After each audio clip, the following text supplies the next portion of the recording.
My name is Daniel Holloway, and until 5 days ago, I was a systems analyst at the Lagrange 4 Deep Space Surveillance Array. That job involved long nights, low pay, and even lower recognition.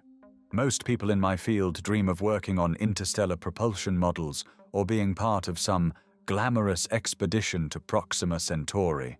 Not me. I liked numbers, patterns. I liked the quiet.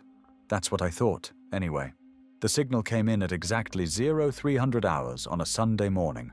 I remember the timestamp because I had just poured my second cup of coffee and the watch alarm on my left wrist buzzed. I looked up at the screen, expecting more deep space static or the usual background noise from solar wind. Instead, I saw a transponder code that hadn't been active since the 28th century, NXV Prometheus. It didn't register at first. My brain didn't want to process it. The NXV Prometheus was declared missing on August 17th, year 2774.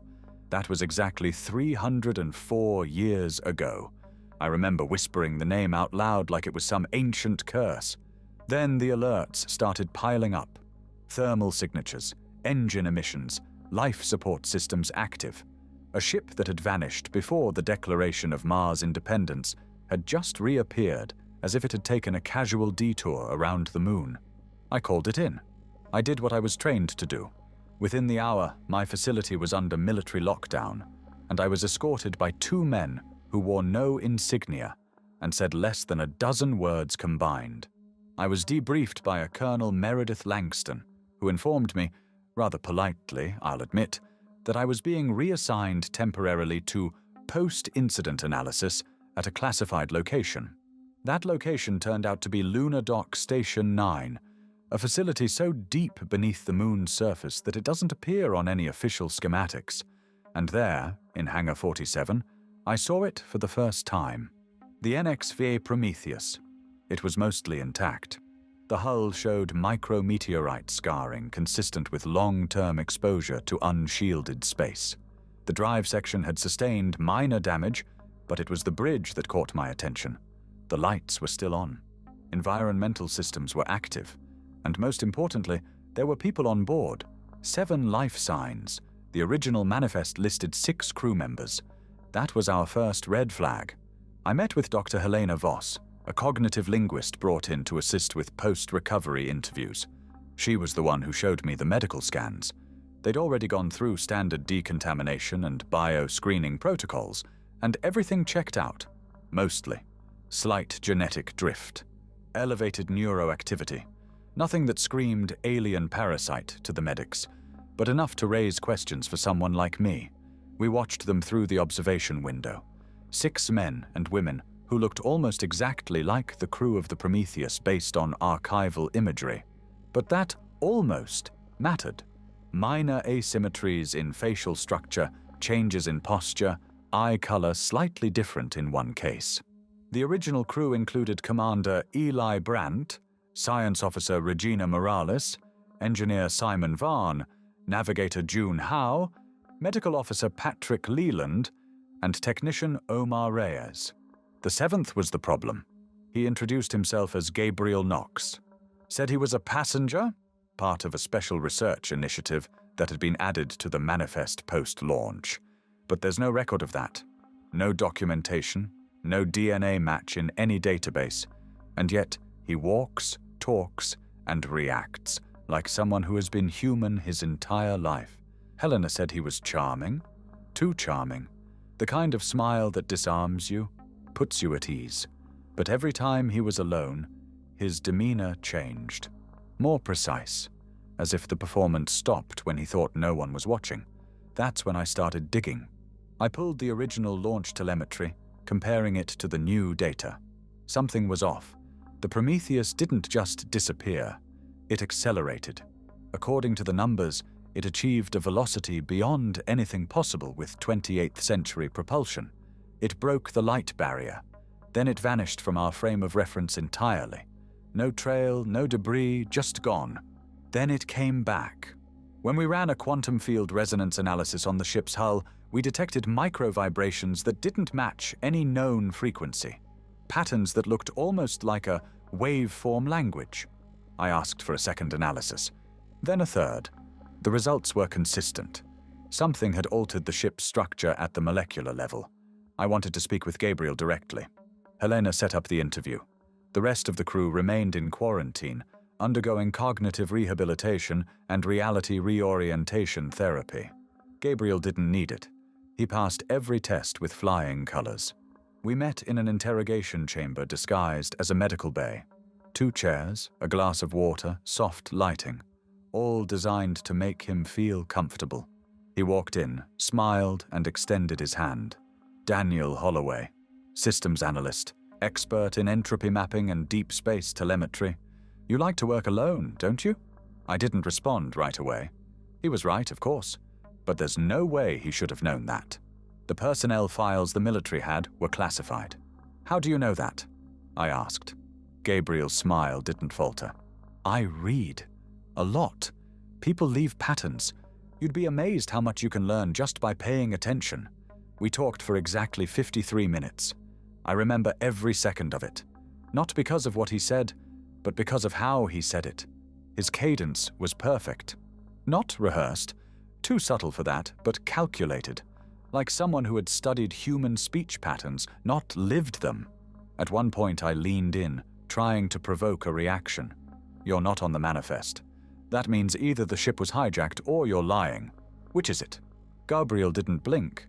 He just tilted his head slightly and said, "Is it so hard to imagine a system correcting itself?" I didn't know what he meant at the time. I do now. After the interview, I requested a biometric analysis of his responses.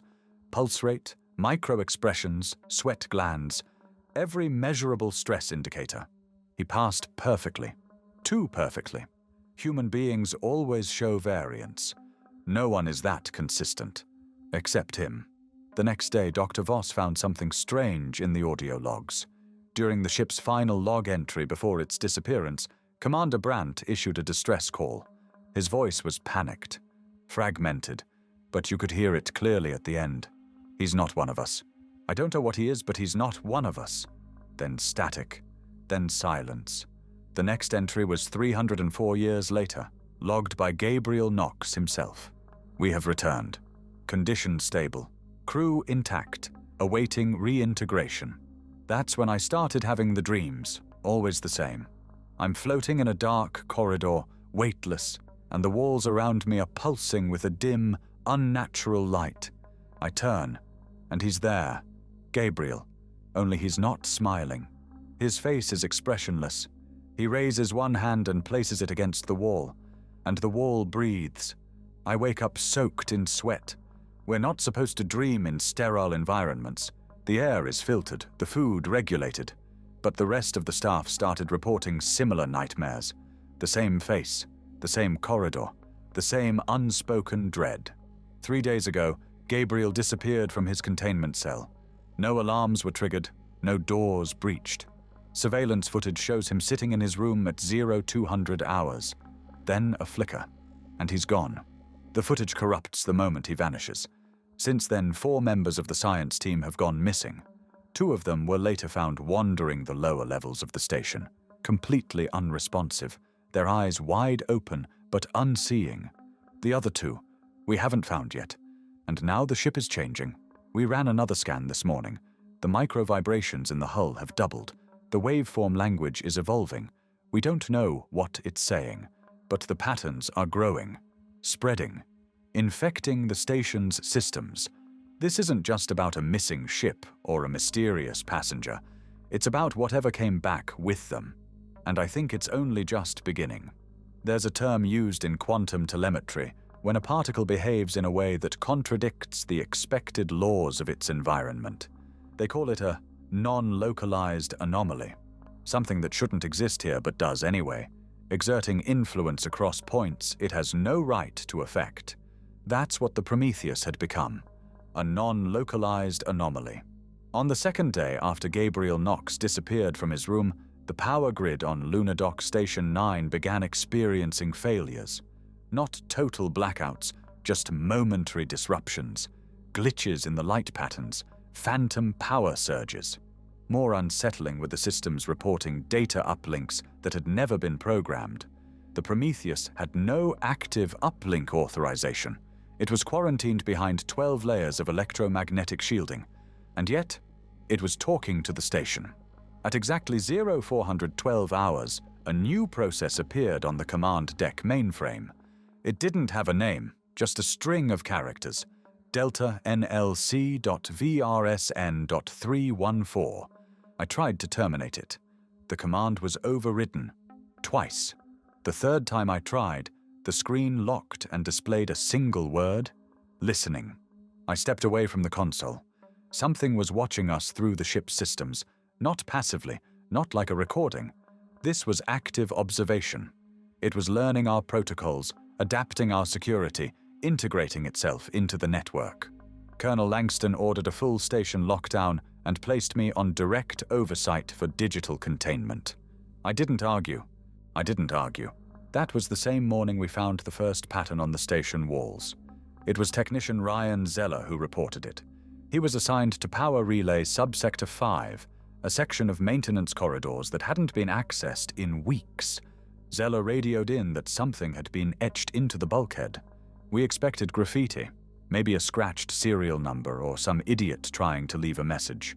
We weren't prepared for a recursive Fibonacci spiral etched 6 millimeters deep into titanium alloy plating with precision down to the nanometer. No tool marks, no heat signature. It hadn't been burned in, cut in, or blasted in. It had just appeared. We sent in a scan team.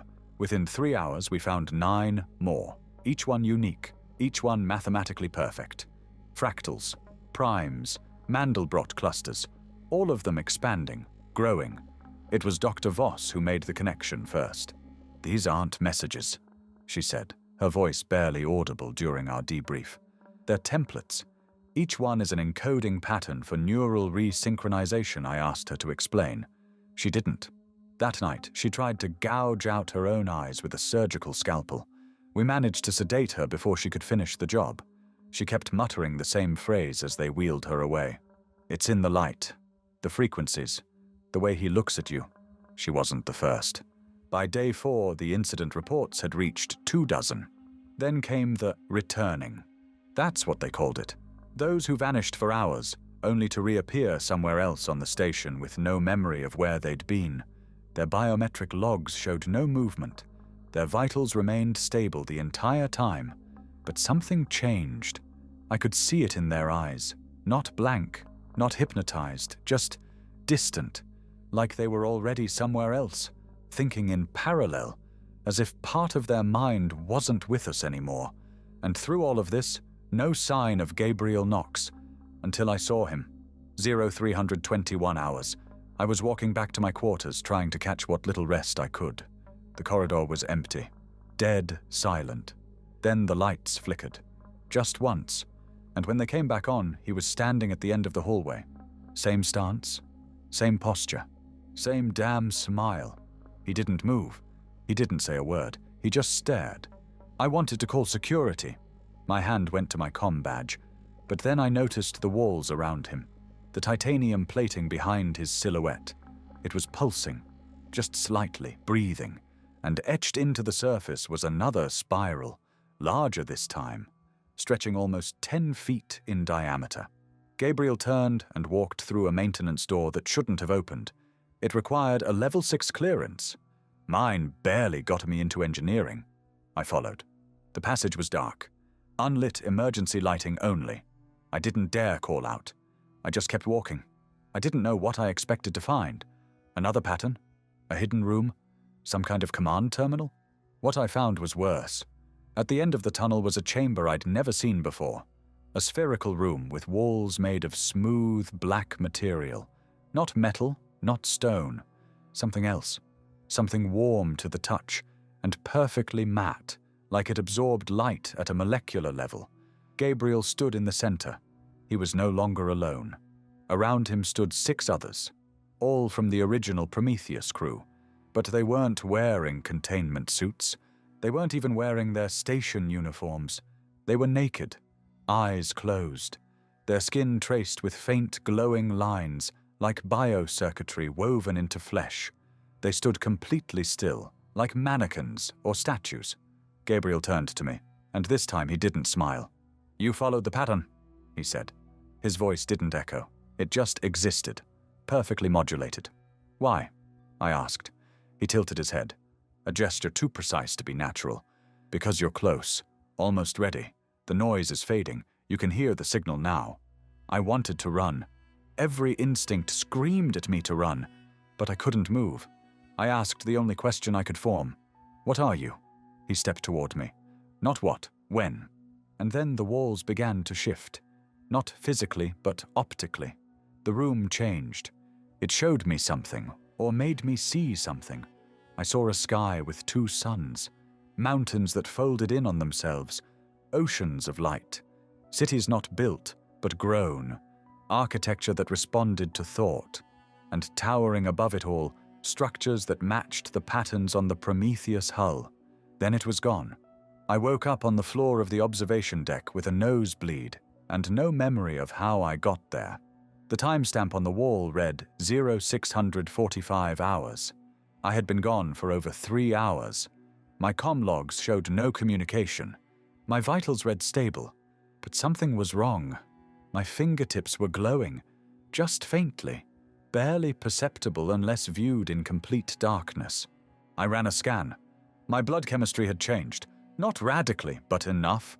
Protein chains had reconfigured, neural conductivity had increased, synaptic relay thresholds were more efficient by 14%, and that was just the beginning.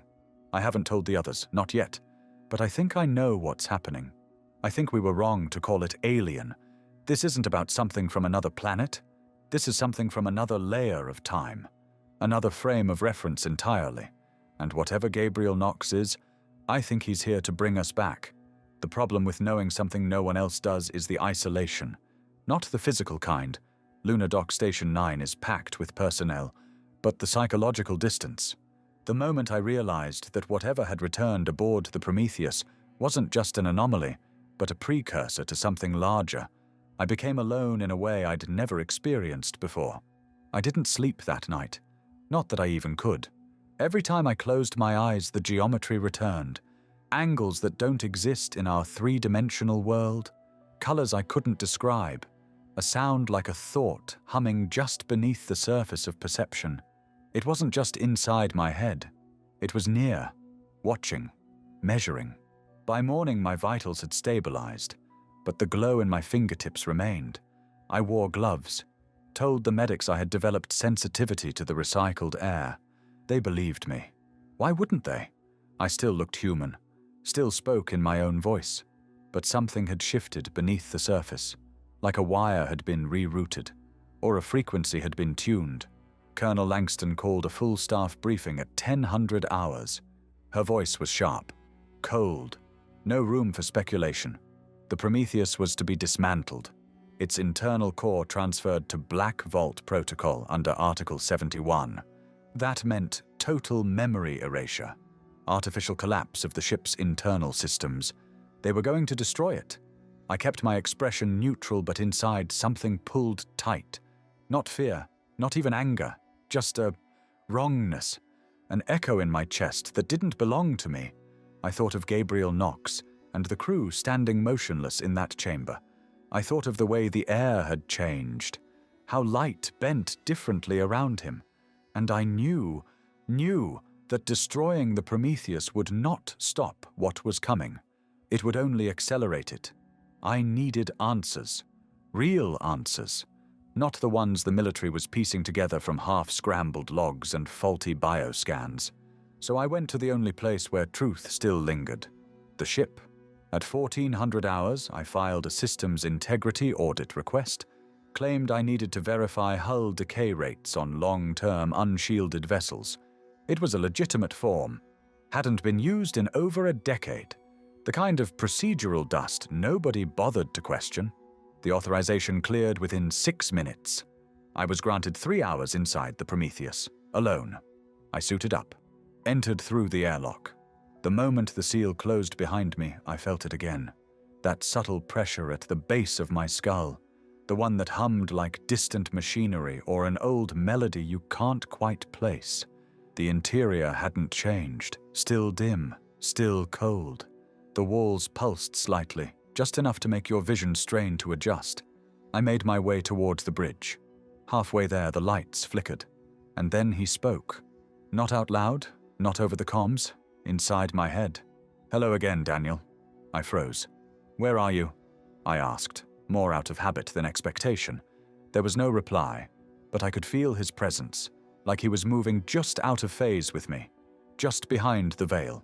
I entered the bridge. Every console was dark, but the pilot's chair was turned slightly, as if someone had just stood up. That's when I saw the reflection. On the command screen, faint but unmistakable, was my own face. Except I wasn't alone. Standing just behind me, hand on my shoulder, was Gabriel Knox. I turned instantly. The room was empty. The chair hadn't moved. I backed away, my breathing shallow, my pulse rising. The screen lit up. Not from a command, not from any interaction I made. It just woke up. The main display showed a rotating symbol, a spiral at first, then a double helix, then a lattice, each frame shifting into the next like a language I didn't know, but somehow understood. Then the voice returned. "You asked what I am." I didn't respond. "It's the wrong question. You should ask why." I steadied myself against the nearest panel. "Why what?" "Why we came back." The screen changed. It now displayed Earth, but not Earth as it is now. Earth as it was.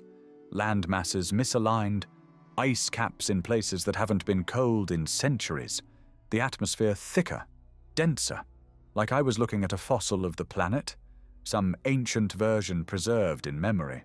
"This is where the pattern began," the voice said. "Before language, before symbols, before identity." The image zoomed in. A desert, then a canyon, then a black shape buried beneath the sand. It looked like a spire, a monolith, but not man-made. "This was the first gate," he said. The display went dark.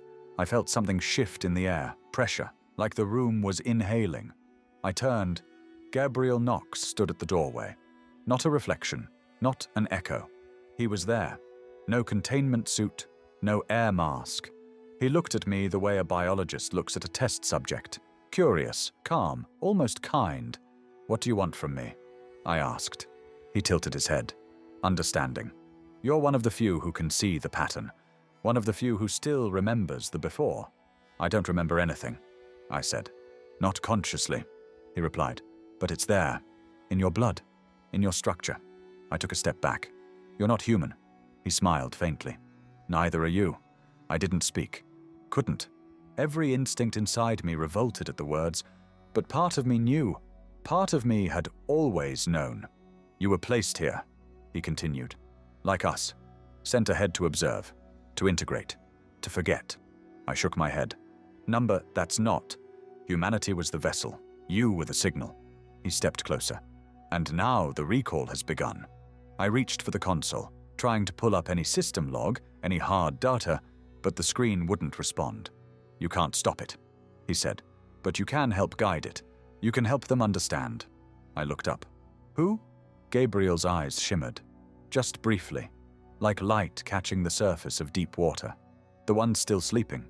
I backed toward the exit. I needed air, light, sanity. But just before I left, he said one last thing. "They'll come for you soon. When the station falls quiet, when the patterns finish sinking, don't run." And then he was gone. Not vanished, not teleported, just no longer there. I returned to the station. I said nothing. But now as I sit here, watching the power fluctuate and the crew start to whisper in their sleep, I realize the truth. We didn't lose the Prometheus. It was delivering us, and I think I was meant to receive it. By the next rotation cycle, the hallucinations had spread to more than 30 personnel. They didn't call them hallucinations at first. Most claimed it was just dream spill, the phenomenon where fragments of REM imagery bleed into waking perception. It's common in orbital facilities where circadian rhythms are destabilized by artificial light cycles. But this was different. These weren't just fleeting images or momentary confusion. People were describing the same thing. The black corridor, the spirals on the walls, the voice. And always, always a figure waiting at the end. Sometimes Gabriel, sometimes not. Sometimes just a silhouette. When I cross-referenced the reports in private, the descriptions lined up with alarming specificity. Language varied, but the content was precise. Voss's earlier outburst, the ones she barely survived, wasn't an anomaly. It was a preview. Colonel Langston called a medical lockdown, issued orders for neural scans and psychoactive suppression therapy. But that only accelerated the problem. Those who underwent neural dampening lost their ability to speak within 6 hours. Motor function degraded shortly after. They didn't fall unconscious. They remained perfectly still, eyes open, unblinking. We started calling them the Still. By day 6, there were 47 of them. And that's when I made my second biggest mistake. I told the truth. I filed a private report to Command Oversight Unit 1 on Earth. I detailed what I had seen inside the Prometheus. The images, the hallucinations, the changes in my physiology. I included biometric data, scan records, and even a recording of Gabrielle's voice. At least what I had captured through an unauthorized scan patch. It was all deleted within 10 minutes. My clearance was revoked. My quarters were locked. I was reassigned to observation recovery status, which is a euphemism for quarantine without cause. And just like that, I wasn't a systems analyst anymore. I was a patient. They moved me to sub-level 18. No windows, no active feed. Just a soft bed, white lights, and 2 meals per rotation. No clocks, no sound, no Gabriel. But I still felt him. Even here, especially here. My fingertips had stopped glowing, but my perception had changed. I could feel the rotation of the station, the micro-adjustments in the gravity compensators. I could hear frequencies below the range of human hearing. I could see lines in the air, grids forming between objects. It was like the world had been reframed. I wasn't hallucinating. I was aligning. 2 days into isolation, someone slipped a note under my door. It was handwritten on a torn piece of an operations checklist.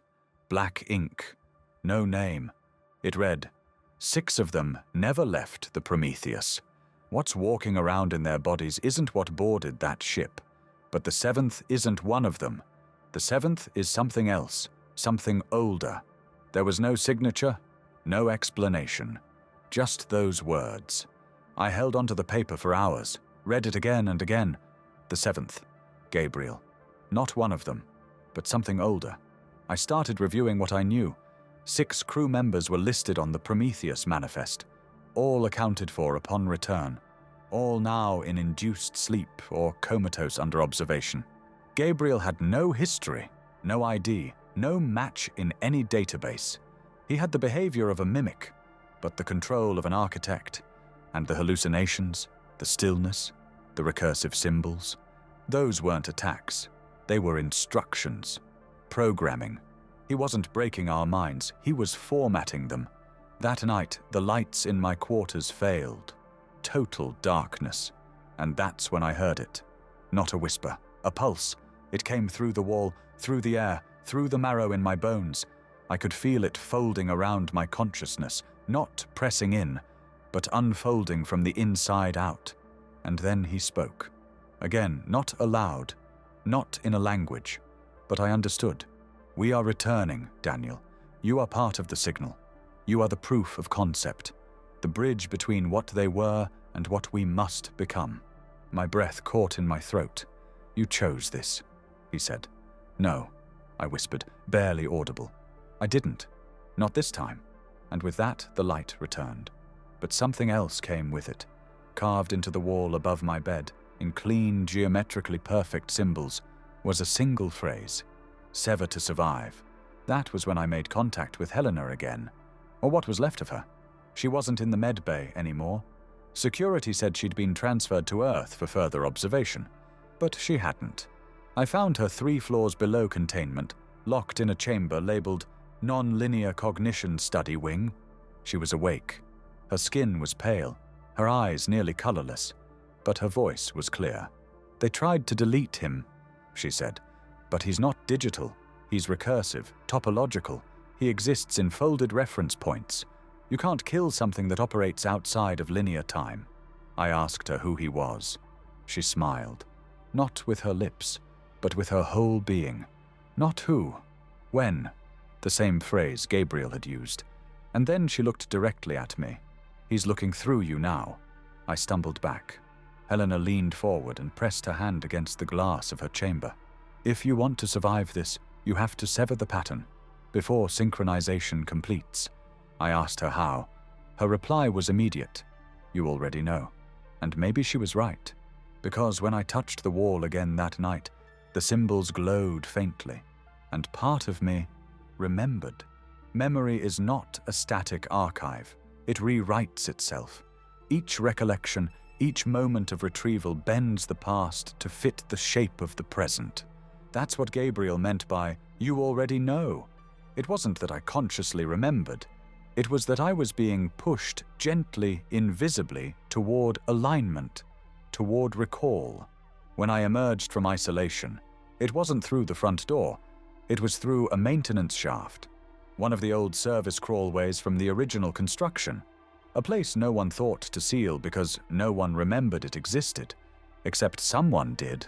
The door to the shaft had been left open by a ½ centimeter, just enough to suggest invitation. I found my way back to the main concourse. The station had changed. Not structurally. It was still the same network of corridors, bays, and labs, but something in the way space itself bent around the light had altered. Lines felt longer, angles sharper. Distances took more steps than they should have. People walked slower, talked less. Eyes tracked movements without turning their heads. The station was drifting into a new state. I checked the system logs. Power usage had decreased by 32% despite full operational activity. The temperature had stabilized at exactly 22.00 degrees Celsius. Carbon dioxide levels were marginally elevated, but all biomonitors still read green. Efficiency was increasing, organically. That's when I knew. The transformation wasn't destructive. It was corrective. A recalibration. I made my way to the old AI lab, Sector Theta.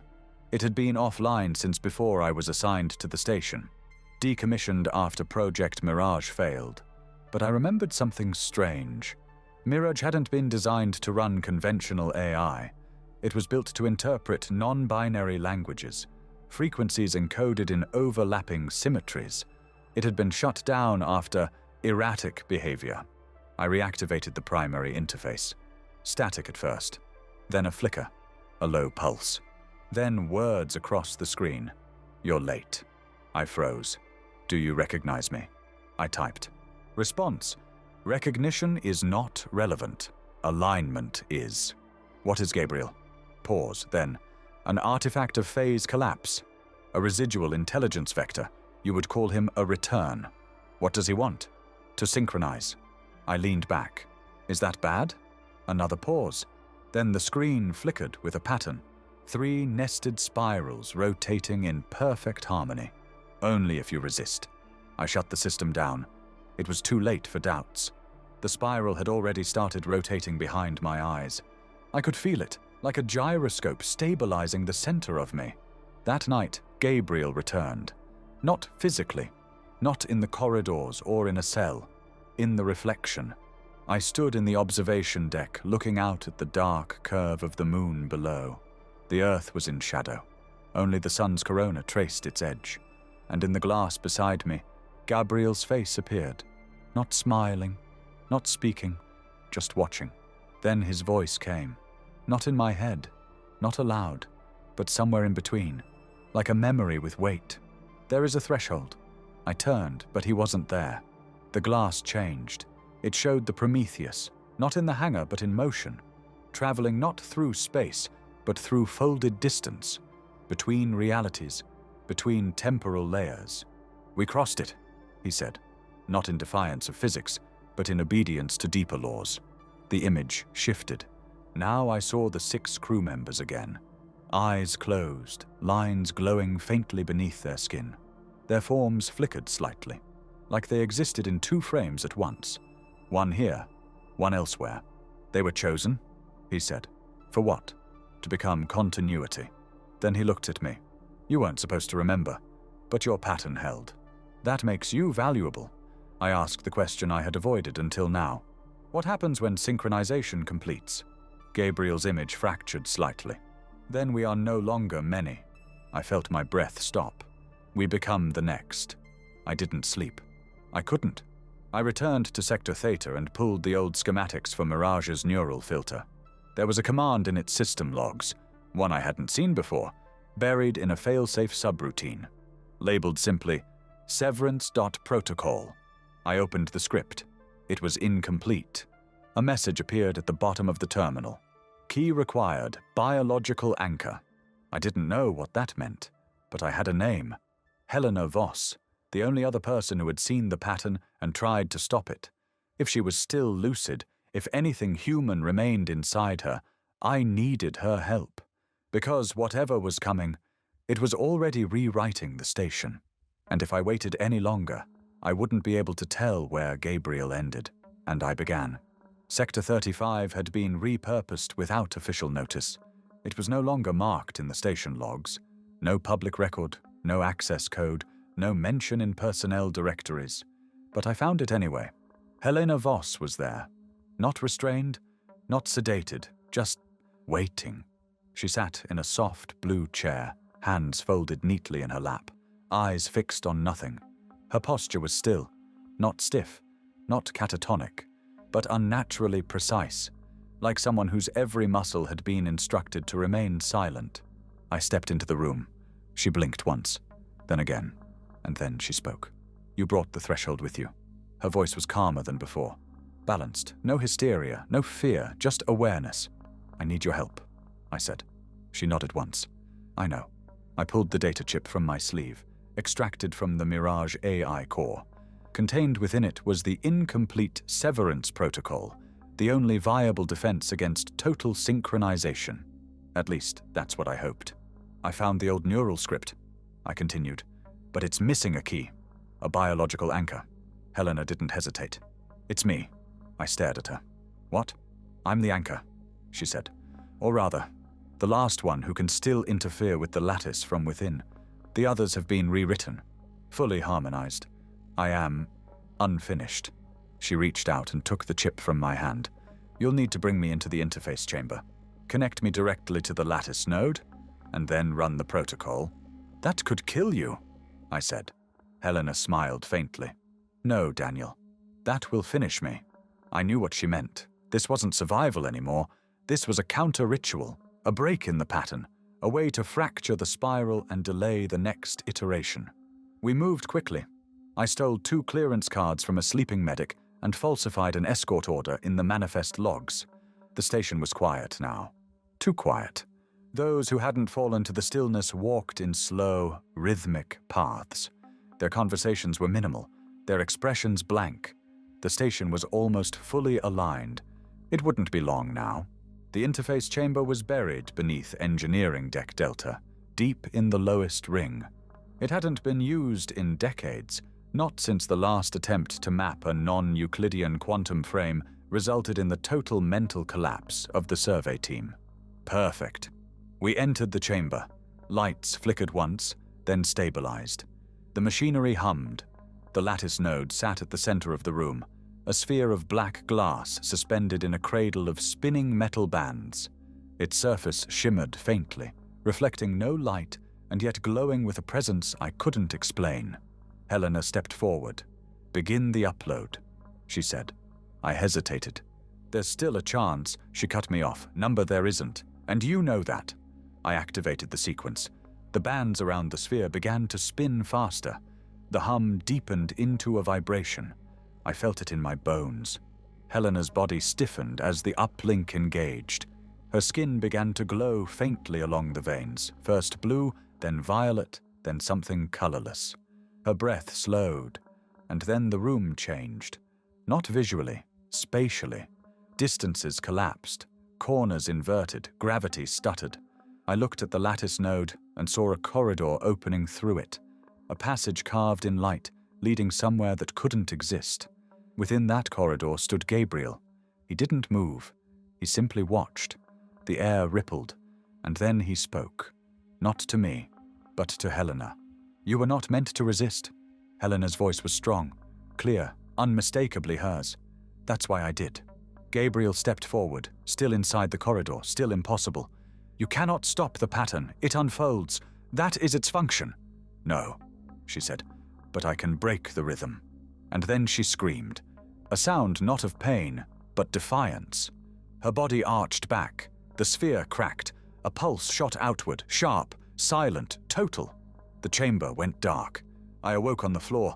Alarms were blaring. The station shook. Lights flickered madly as systems failed across the decks. I staggered to my feet. Helena's body was gone. The lattice node was shattered. And Gabriel was no longer watching. He was gone, or hiding, or waiting. But something had changed. In the system logs, I found a single new entry, dated for that moment, time stamped to the nanosecond. It read, synchronization delayed. I don't know how long the delay will last. I don't know if it bought us days or centuries. But I know this. Helena gave us time. And in time, I intend to find out where the Prometheus really went. The station has entered what the diagnostics call null drift. That's the term used when a vessel or structure exists within a state of zero relative motion, but experiences irregular gravitational shifts not caused by any celestial body. In other words, we're floating, anchored to nothing, caught between frames of time. Severance didn't destroy the process. It disrupted it. And that's worse. Every hour now, the station resets, just slightly. A door that was open is now closed. A corridor bends a different direction. People find themselves staring at objects they don't remember picking up, standing in rooms they swear they never entered. Nothing dramatic, nothing obvious, but constant, relentless. The Prometheus remains sealed in Hangar 47. No one will go near it, except me. I've begun visiting it in secret, once every 12 hours. It no longer responds to external scans. The hull is colder than space, and yet the internal lights are still on. The 6 crew members are still inside, still in stasis, still humming. I've taken recordings. Their bodies emit a low-frequency vibration now, measured at precisely 0.007 Hertz. That's below auditory perception, below all known biological functions, except one: whale songs, the kind used for interspecies navigation across thousands of kilometers of deep ocean. These 6 bodies, these vessels, are singing to each other. But I don't think it's each other they're really singing to. I think they're trying to find the rest. And then there's Gabriel. He hasn't returned, but I see signs of him. A faint shimmer in the reflection of polished steel. A flicker in a security feed where no one stands. Static that forms a word for just a fraction of a second. Always the same word. Echo. I tried deleting it. The word reappears. I asked the station's old diagnostic AI what echo means in this context. Its reply chilled me. Echo, a pattern that reflects not just sound, but time. A memory that reverberates until received. I've begun to keep a log, not just of the anomalies, but of myself, my thoughts, my biology, my memories, because I've started noticing changes. At first it was the dreams again, but now I hear voices while awake, only when the station resets. A brief, high-pitched pulse, and then a whisper. Sometimes my name, sometimes not. Sometimes just the hum of the Prometheus vibrating behind my eyes. I've stopped wearing gloves. The glow has returned, but now it shifts, moves, like the lines beneath my skin are forming new circuits, new connections, and I've begun remembering things I never lived, moments in cities I've never seen, holding a child I never had, looking up at a sky with 6 moons and knowing deeply that one of them was dying. I write it all down. I don't know why. Maybe it's not for me. Maybe it's part of the signal. Maybe I'm becoming an echo too. Last night, something happened. A message appeared in the mainframe. Not through standard systems. It was written directly into the magnetic substrate of the central core, etched at the atomic level. Translated, it reads, The door reopens at synchronization threshold point 99. Initiate return sequence. I cross-referenced the timestamp. It's exactly 3 days from now. At 000 hours. That gives me 72 hours. I've reviewed everything we have. The Prometheus mission, the Severance Protocol, the original crew manifest, Gabriel's biometric anomalies. And one thing is clear, he isn't the threat. He's the guide. He didn't bring the pattern to us, he woke us up to it. The Prometheus didn't just disappear for 3 centuries. It traversed a space between what we understand as now and something else, something older, something that's always been here, just waiting. The delay Helena created. It's not permanent. It was never meant to be. It was a stall, a breath before the next phase. I believe the Prometheus was sent ahead not as an expedition, but as an offering. And Gabriel? Gabriel was the invitation. The station is no longer drifting. It's aligning again. The hum is returning. This time, slower, more deliberate, as if the pattern is being patient, letting us adjust, giving us the chance to choose. The first full reset occurred 18 hours ago. It was subtle, but undeniable. Entire decks had shifted orientation. Crew quarters rotated 90 degrees on the station's internal grid. Names on doors changed. Not just signage, memories. People began referring to places that didn't exist last week as if they had always been there. They weren't lying. They remembered different things. Shared events that I know never happened. A power outage in Deck 7 that I confirmed never occurred.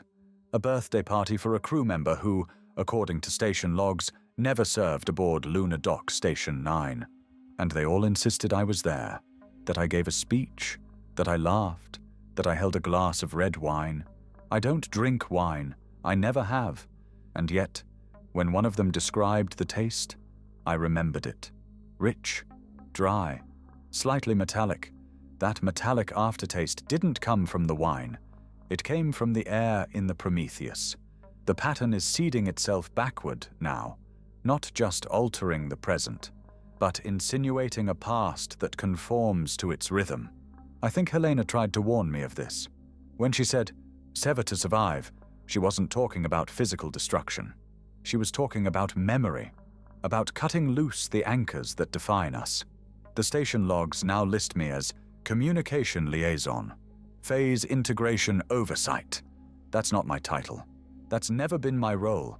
But now, the logs go back years with my name attached. Project briefs, mission assessments, protocols, all signed by me, in my handwriting. The official record has rewritten me. Or maybe I've been rewritten to match the record. Either way, I don't know where Daniel Holloway begins anymore, and I'm starting to wonder if I ever did. The Prometheus emitted a signal this morning. It wasn't detected by conventional sensors. It came through the comms system as static, but when run through a harmonic deconstruction filter, it revealed a pattern. Coordinates. Not in spatial terms. In time. It points to a single moment, 3 days from now, at exactly 000 hours. The same moment indicated in the message carved into the station core.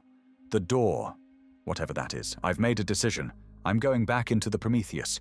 Not for data, not for analysis, but for confirmation. I need to know if I'm still human. I entered through the side airlock. No one stopped me.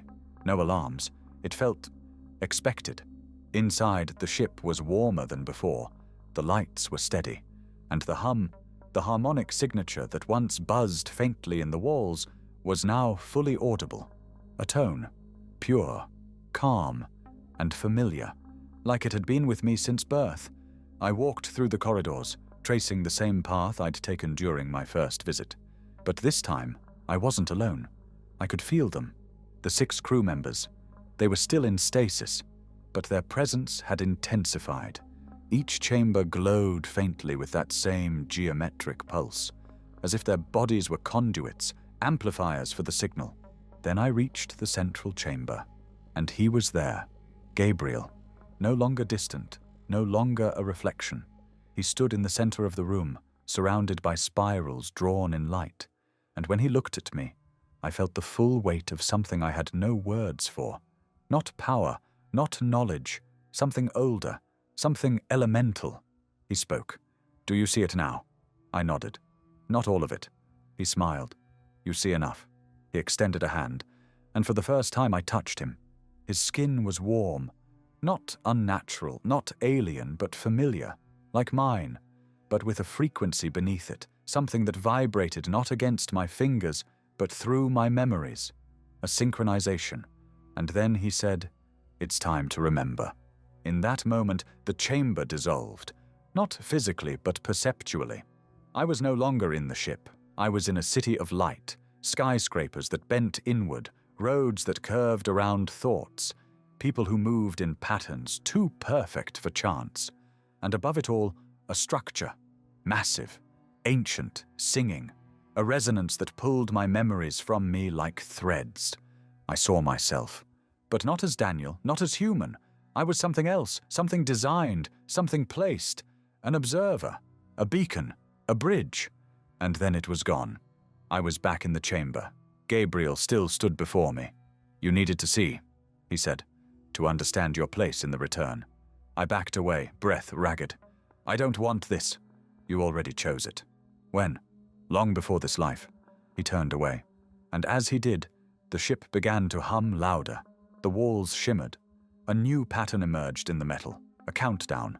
72 hours, then 69, then 65. It was accelerating. Gabriel looked back. There is no stopping the return, but there is shaping it. And then he vanished. Not gone, just phased elsewhere. I returned to my quarters, or rather, the place labeled as such. And in my mirror, I no longer saw a stranger. I saw something in between, and I realized this isn't a story about an alien on board. This is a story about all of us, and the truth we forgot, on purpose. The Prometheus is no longer a vessel. It is a key. I don't mean metaphorically, I mean literally. A mechanism engineered not to transport matter, but to unlock a specific state of reality. The resonance it emits, the architecture of its corridors, the precise arrangement of its core systems, they all function as components in a pattern that operates outside traditional physics. That countdown, what began as 72 hours and accelerated without warning, it now sits at 16 hours and 34 minutes.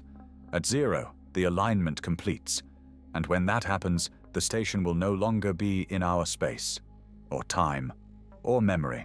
I've confirmed this. Every simulation I run ends in the same result. Null entropy, total system cohesion, an environment where variance equals 0. Not death, not extinction, but something worse, uniformity. Gabriel calls it integration, but I've seen what that really means. It's not merging, it's flattening, a compression of all identity into a single recursive function, and the only way to stop it is to go deeper. I accessed the lower decks, regions of the station long since abandoned, the old reactors, pre-expansion modules, the parts built before the first solar wars, before digital consciousness, before Earth became irrelevant. Down there, it's quiet. No voices, no harmonics, just machinery. Dormant, untouched, but not uninhabited. I found something, not someone, something. A chamber not listed on any blueprint. Circular, perfect, and in its center, a chair, or what looks like one, constructed from materials I couldn't identify. Smooth, like polished bone, pulsing with a rhythm that mirrored my heartbeat. As I approached, the walls came to life. Not with light, with memory. My memory, projected around me like holograms from dreams, moments I'd never shared, thoughts I never wrote, private experiences laid bare, and in each of them, Gabriel was present, not always visible. Sometimes just a shadow in the corner, sometimes a reflection in the window, always watching, always guiding. The chair called to me, not with sound, with inevitability. I sat, and the world stopped. The station faded. My body dissolved. I became something else, a signal, a thread of information traveling backward through timelines, weaving between potentialities, finding the root of the pattern. And I saw it. Earth, not as it is, as it was. Before language, before fire, before separation. A time when thought moved between minds like breath. No barriers, no isolation, only unity. And then, a break. Something fractured. The pattern collapsed, and consciousness became local, individual, alone. We were never meant to stay that way. The Prometheus didn't go forward in time. It went home, to the origin point. The lattice is not a technology, it's memory. A memory of what we were, what we're trying to return to. And Gabriel, he's not the architect. He's the reminder, the warning. He's here to offer us a choice. Rejoin or resist. But resistance has a cost. Severance, not of the pattern, of ourselves. When I woke, I was still in the chair. But the station was different. Silent. Still. The countdown now read 5 hours and 22 minutes. I climbed back to the upper levels. No one stopped me. There were no guards, no alarms, no movement. They've all entered the final phase. They walk the halls like dreamers. Eyes glazed, hands brushing the walls as if feeling for the edges of their own minds. The alignment is almost complete. But I'm not part of it. Not anymore. Helena's voice echoes in my head now. You already know. She was right. The only way to stop this isn't through force. It's through remembering who we were before the signal, before the noise, before the Prometheus returned. I've begun building something. A frequency dampener. An inverse resonance array based on the original severance code, combined with the raw waveform emitted by the lattice core. It won't stop the countdown, but it might fracture the integration wave, long enough for me to transmit a message. To Earth, to anyone still listening. A message they can't ignore, because once the door opens, it won't just be the Prometheus returning. It will be all of us. The final hour has begun. 060. That's what the station clocks now display. Not 1 hour to midnight. Just that single, impossible timestamp, frozen at 060. Time no longer moves the way it should. Each second stretches longer than the last. Moments feel like repetitions. I've walked the same corridor 5 times today and found a different destination at its end each time. The architecture is shifting again, but not just structurally. It's becoming intentional. Doors open before I reach them. Lights respond to thoughts. Machines hum in patterns that sync to my pulse. The station knows me now, or rather, it remembers me, because I was never just Daniel Holloway. I've come to accept that. I've stopped denying the truth. My birth name, my records, my DNA. They were all overlays, constructs placed to facilitate an observation cycle within the human timeline. But the recall phase has triggered the unraveling of those veils. I am the echo. I was always the echo. I exist here because I was sent to exist here. Gabriel never hid this. He only waited for me to be ready. And now I am. The resonance dampener is complete. It stands 3 meters tall, shaped like a tuning fork, cast from obsidian and memory. I built it using parts from the old communication arrays, spliced with materials harvested from the Prometheus hull. When I activate it, it will broadcast a counter-frequency to the integration pulse. Not to block it, to disrupt its symmetry. A single crack in the recursion. That's all it takes. A note out of tune. A gesture that doesn't conform. I'll only get one chance, because once the door opens, I won't be able to reach them anymore. The ones outside, the humans still watching the stars, still dreaming they are alone. So I've prepared a message, a broadcast encoded not in words, but in feeling, a vibration that carries memory. I've placed it within the dampener's core. It says, you were never alone. You are not separate. You are not broken. You are becoming. That's all, just that. If they feel it, really feel it, it might be enough. Not to save me, but to save themselves. The Prometheus has begun to glow. Not light, something deeper. Its surface pulses like skin touched by wind. I can hear the crew now, all 6 of them, still motionless, still standing, but their voices echo inside the station's bulkheads. They speak in chords, resonant phrases, like a language that isn't spoken so much as remembered. They repeat it over and over.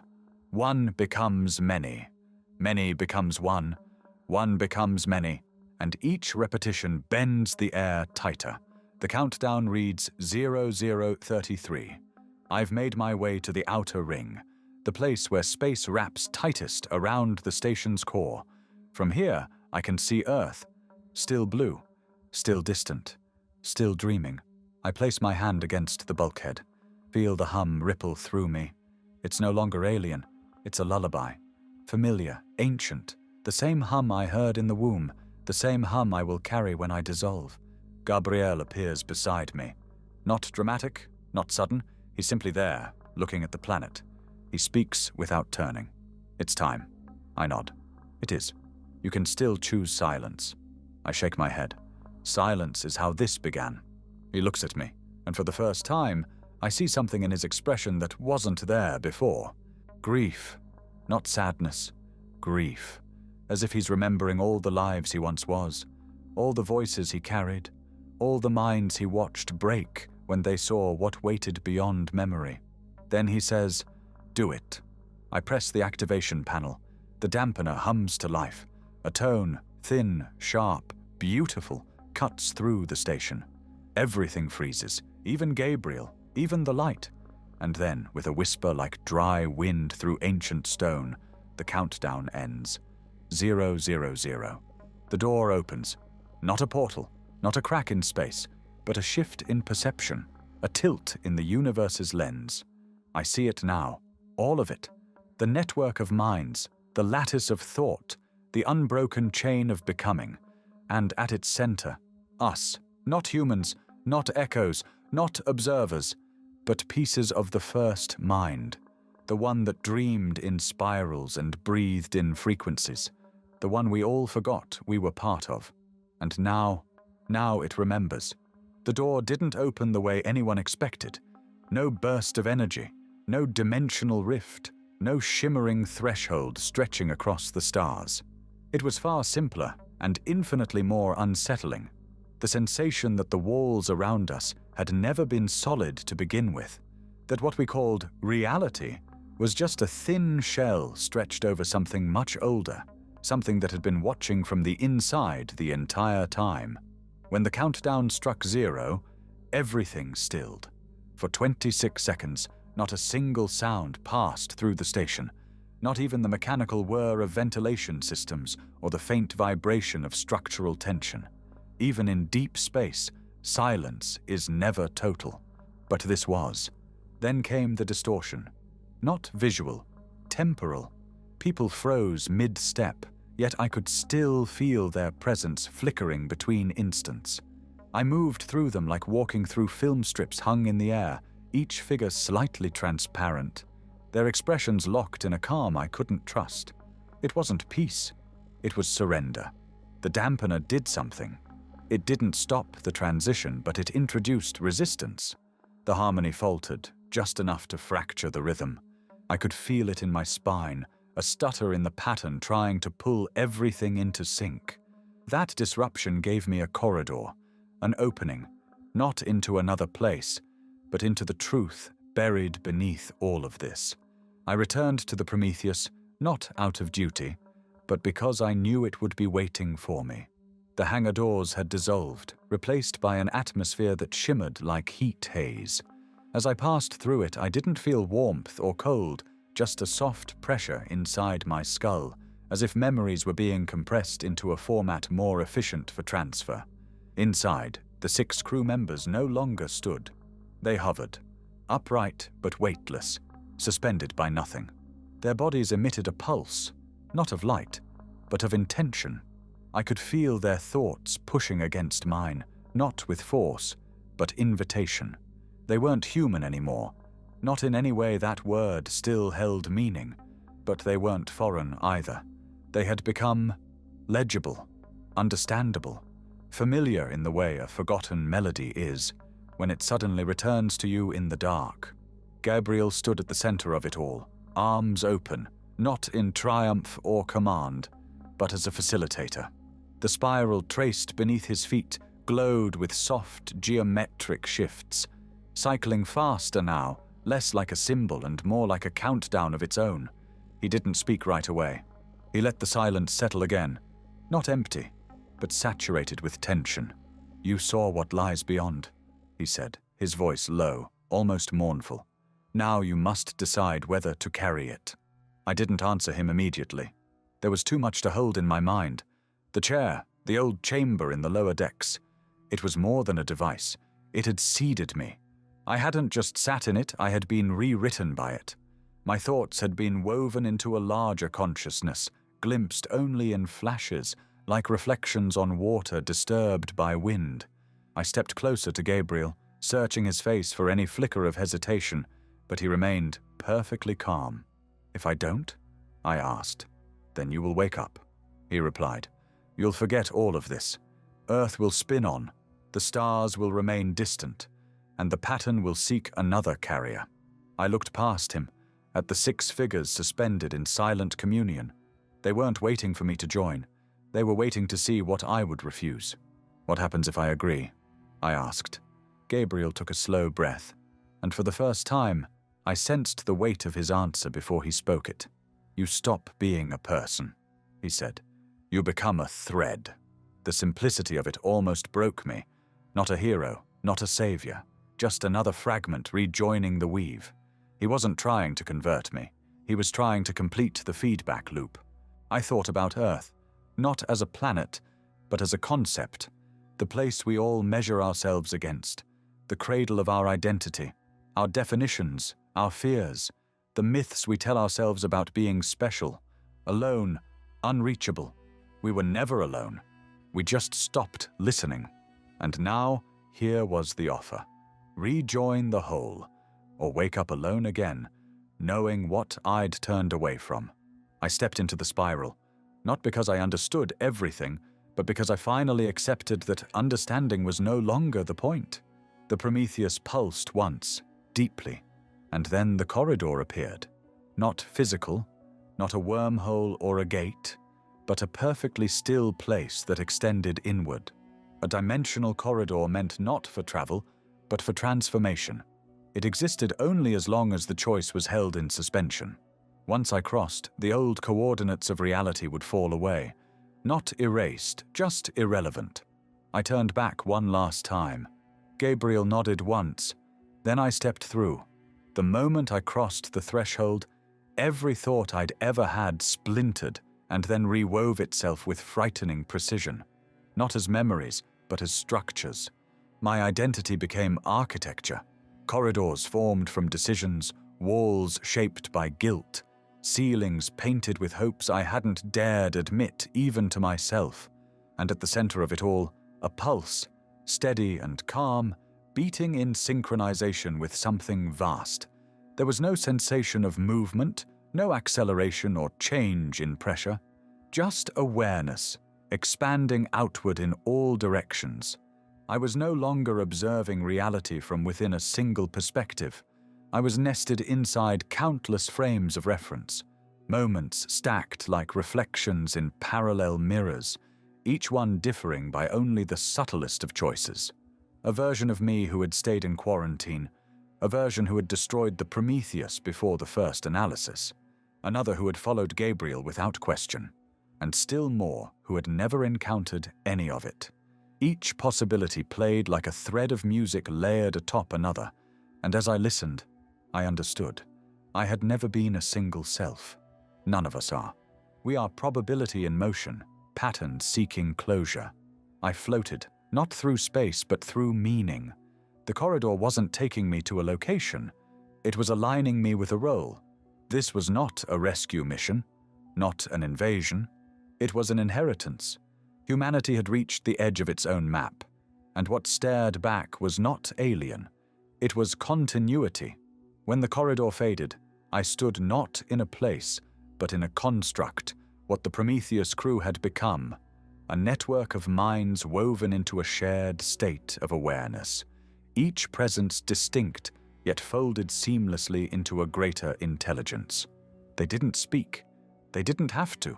Their intent flowed into me like warmth into cold fingers. It carried no demand, no doctrine, only the suggestion of completion. A final rhythm in a song too ancient to recall its beginning. I understood then that what had returned wasn't a ship. It was a messenger, a reminder that sentience wasn't the pinnacle, only a phase. The pattern had reached Earth before, long ago, before names, before symbols, before the illusion of separation became necessary for survival. But that era had ended.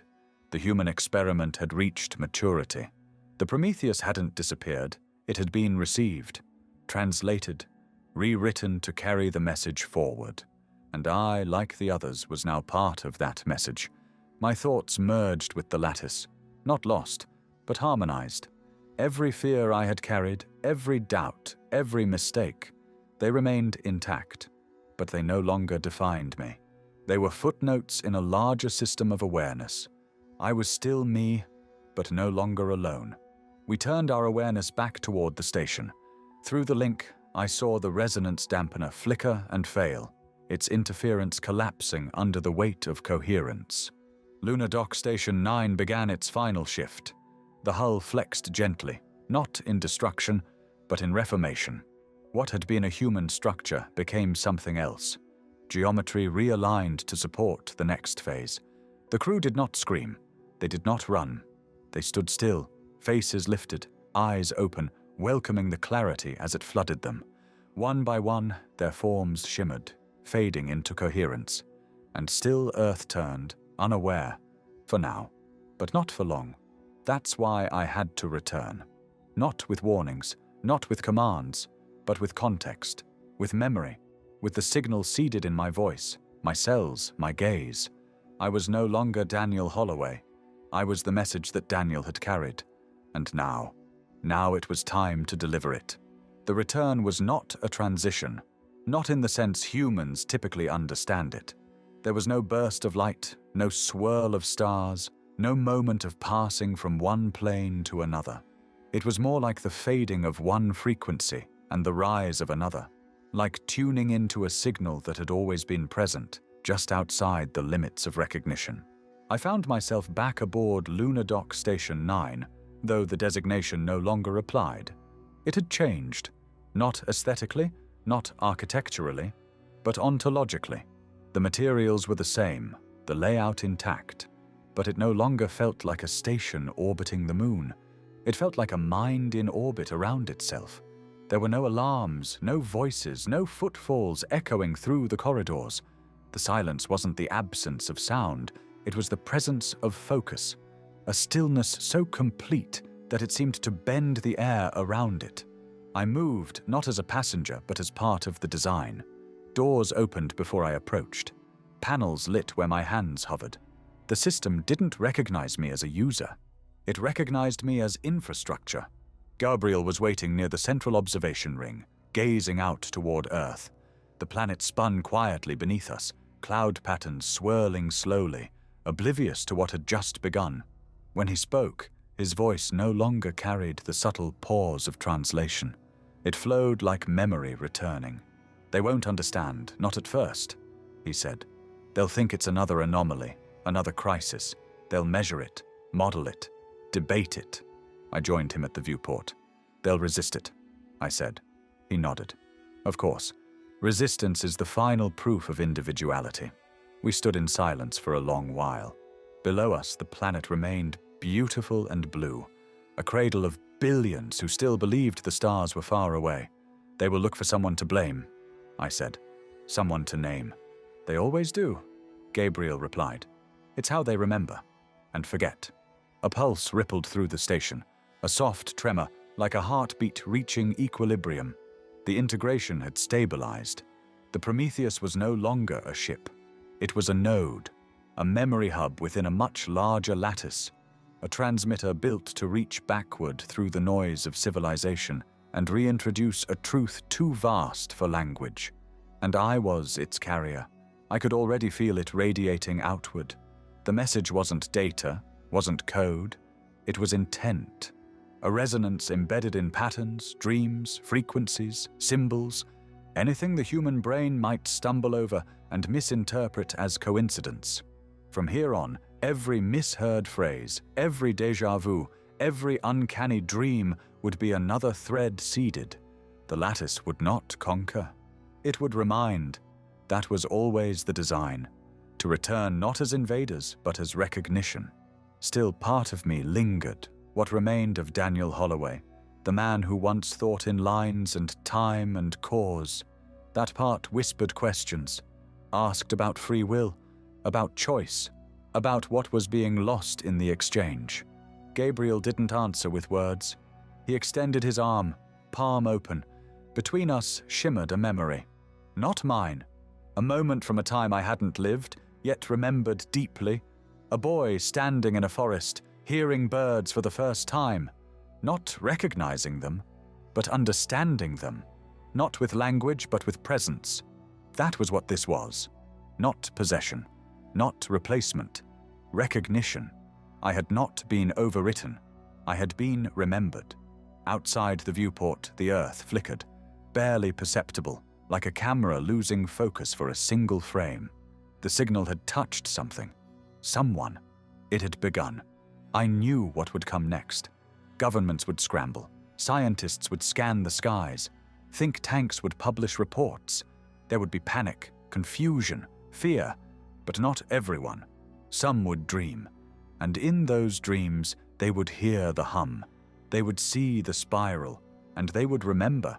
I transmitted the message 39 minutes ago.